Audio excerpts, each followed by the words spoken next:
ငယ်ငယ်လေးနဲ့ဆက်ဆက်မှဖြစ်လာတယ်။ကျောင်းသားတွေကလည်းကိုယ်မလေးစားဘူး။ကိုယ့်ထက်လည်းအသက်တွေပိုကြီးကြတယ်။ပညာလည်းပိုပြတယ်ဆိုလို့ရှိရင်ဒီ video clip ကတင်တွက်ပဲဖြစ်ပါတယ်။ကျွန်မကတော့ Ramona ပါ Prospect English Hub ရဲ့ founder လည်းဖြစ်ပါတယ်။ဆိုတော့ကိုက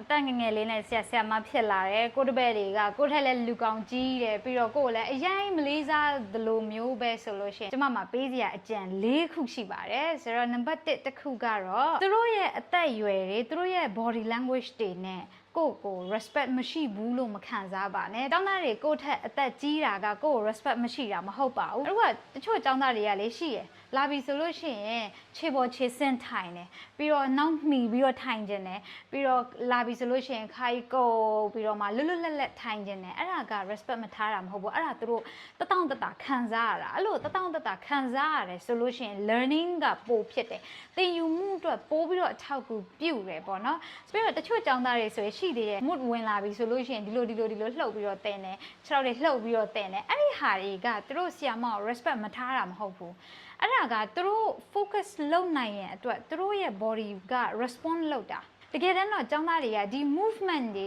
လှုပ်ရှားမှုတွေနဲ့အတူသင်ယူနိုင်စွမ်းအများကြီးရှိပါတယ်သူတို့ရဲ့ဒီလှုပ်ရှားမှုတွေကတခြားကျောင်းသားတွေကိုအနောက်ရှက်မပေးသရွေ့ရတယ်ခွင့်ပြုပေးလို့ရတယ်ပေါ့နော်ဒါဆီယာမကိုမလေးစားတာလုံးဝမဟုတ်ပါဘူးဘာလို့ပဲ focus ထားစေချင်လဲဆိုတော့ကျောင်းသားတွေကကိုယ်စကားပြောတဲ့အခါမှာဘလို့ behavior ရှိလဲဘလို့အပြုအမူရှိလဲဒီ group activity တွေမှာသူတို့ဘလို့ပါဝင်ဆွေးနွေးကြလဲဆိုတဲ့ပုံမှာပဲမူတည်ပါတယ်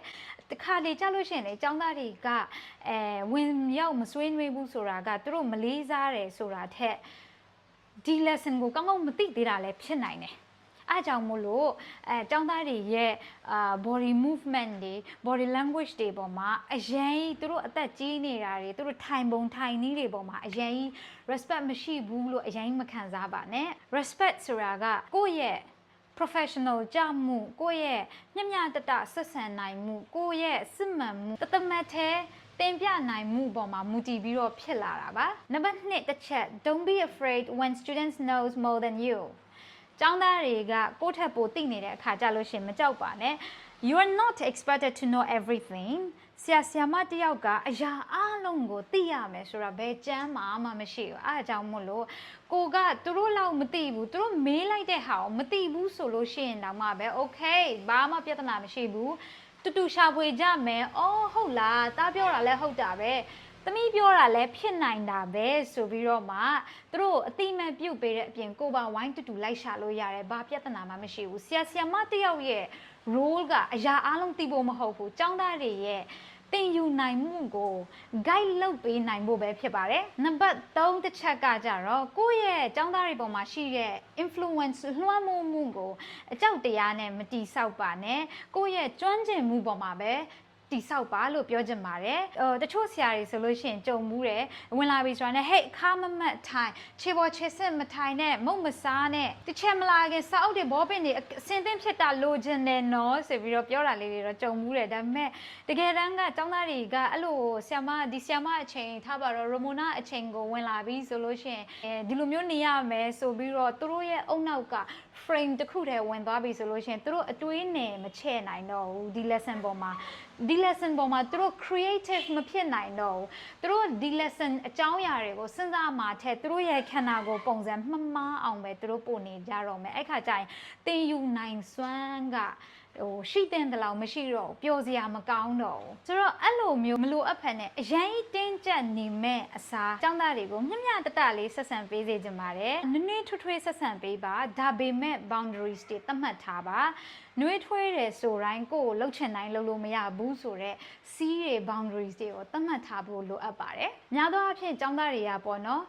ကိုယုံကြည်မှုရှိတဲ့ဆရာမတွေပြီးတော့ design မမှန်နဲ့တင်ပြနိုင်စွမ်းရှိတဲ့ဆရာမတွေစစ်မှန်တဲ့စိတ်ထားတဲ့ဆရာမတွေဆိုလို့ရှိရင် auto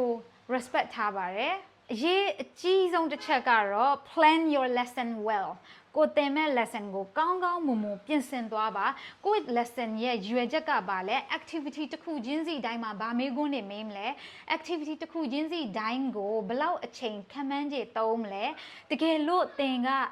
beginner ဆရာမဆိုလို့ရှိရင်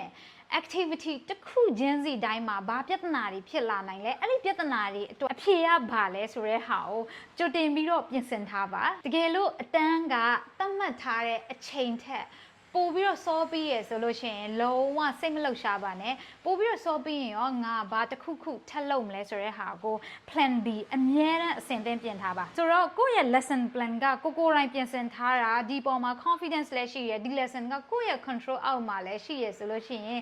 ကျောင်းသားတွေကကိုယ့်ထက်ဘလောက်ပဲအကောင်ကြီး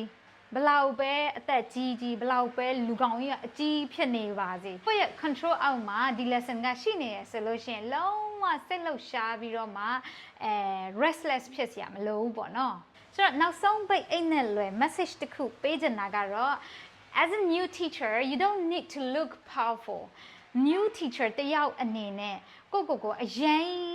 အာနာရှိရဲ့ power ရှိရဲ့လူတယောက်ဖြစ်စရာအရင်မလိုပါဘူးကောင်းကောင်းပြင်ဆင်မယ် confidence ရှိမယ်ပြီးတော့ design မှတ်နဲ့ကျွမ်းကျင်ကျင်စာတင်ပေးမယ်ဆိုလို့ရှိရင် auto လေးစားမှုကရလာမှာပါလို့ပြောရင်းနဲ့ဒီ video clip ကနေနှုတ်ဆက်လိုက်ရပါတယ်ကျေးဇူးအများကြီးတင်ပါတယ် have a great day and bye bye